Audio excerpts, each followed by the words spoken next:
Okay, so we are now live. Gary McCammon, thank you so much for joining us today. Collective Wisdom does an interview every month with one of its members. That's one of the benefits of being a member of our masterminds group. And Gary is our month's interview. So we're going to learn a little bit about Gary and his business and a little bit more about Gary as a person. So Gary McCammon Jr., thank you for joining us today. And why don't you tell us a little bit about Spike Consulting? Thank you, Kathleen. I started Spike Consulting back at the end of 2011. I had spent about 7 years working in the higher education field, and I really felt there was a need for some company to walk students through the process of figuring out what their major is going to be, where they're going to go to college, try to reduce the cost. So we started the business Spike College Planning back at the end of 2011. And our mission is to help families and students navigate the college selection and completion process. Perfect. And the little dog behind you, tell me a little bit about the dog in the frame. That dog is Walter.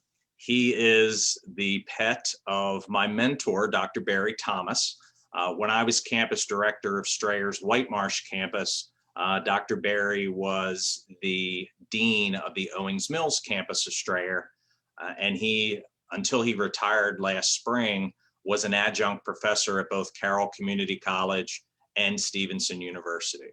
And that's part of what we do with the college planning business. If you took his Sociology 100 class at Carroll, you paid about $500. If you took it at Stevenson, you paid $5,800. Same professor. Why would you take it at Stevenson? So that's part of what we do, and he's been a big part of helping me with the academic part of what we do at Spike Consulting. Well, I'd like to welcome Walter to our interview as well behind you. He'll be quiet today, I promise. So what problem does Spike Consulting solve? You just touched on it a little bit, but what problems do you solve for your clients? I envision that if every school counselor in high school had 150 or 200 students instead of 600, and they didn't have to be a social worker and a counselor for social issues and family issues, and they could actually focus on helping students get to college, figuring out what their major is going to be, and guide them through that process. If that happened, there'd be no need for me. But I reflect back to my time at Perry Hall High School. My school counselor had 600 students. And how can you possibly serve those 600 students? I was one of the 300. He knew my name, so that was good. But I was just told that I did good on the SATs and math, and engineers make a lot of money. So that's the path that I took. And it only took me one semester to fail out of that in college. So I do not want my client's story to be like mine. So it is a way of initially figuring out something that they love.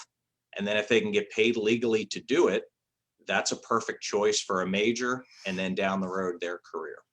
That's awesome. I know my daughter, when we went through her college planning, unfortunately, I didn't know you at that point, but when we did go through it, it is just a maze. It is a pile of information you don't know what to do with. You don't know if you're making the right move, you're on the right road.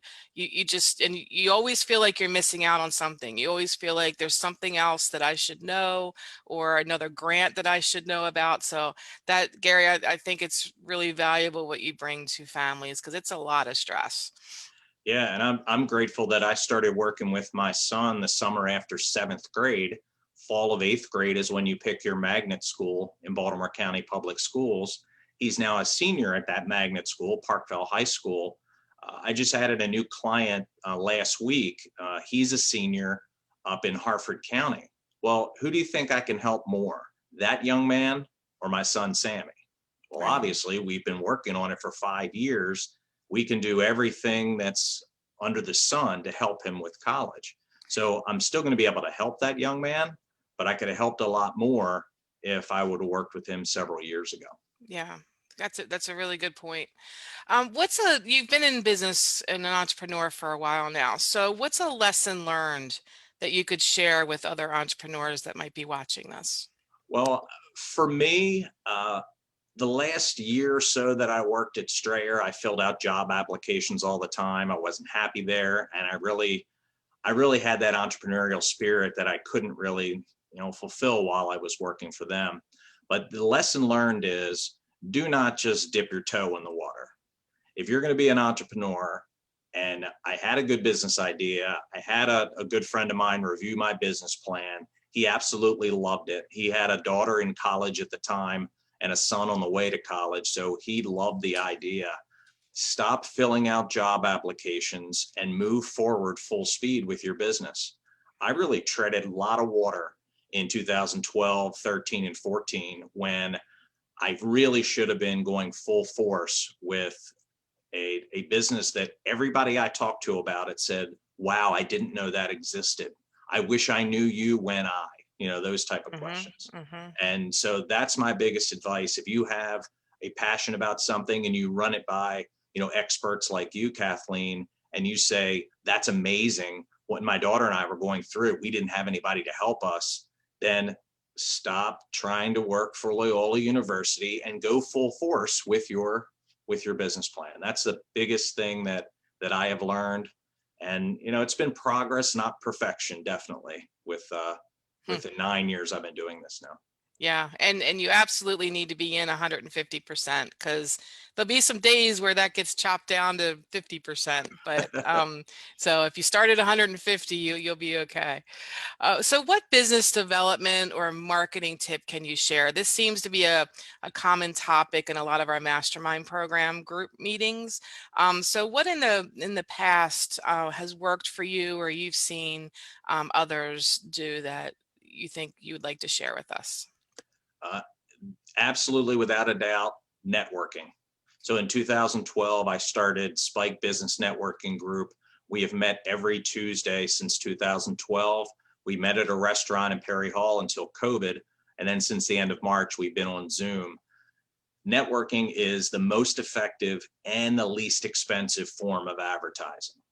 So along with that, obviously it works when you work it. So show up every week or every month to your event, have a good 30-second commercial that you've practiced, be very specific about what kind of leads you ask for. And then another piece of advice too, eliminate the takers. There's a lot of takers out there. So if you have somebody who's, say, a financial advisor and you've referred 8 or 10 families to them, but they know no one that has any kids or grandkids who are in middle or high school, eliminate them and move on with somebody else that can help you. But absolutely networking, that's the best thing that I ever did for my college planning business. Yeah, these kind of tips that you're giving us, it's just through experience. I mean, this isn't things that you can learn and believe in just behind a desk or on a screen. So thank you for giving us that insight. Now, on to something a little bit more fun. Tell us a fun fact about Gary McCammon Jr. What's something that we don't know about that we would never guess about you? All right. So my favorite college planning client is my son. His name is Sam. People thought initially in 2003 when he was born, he was named after Sam Adams, my favorite beer at the time. That is not true. I would never name a child after a beer. He's named after my favorite bartender, Sam Malone from Cheers. True story.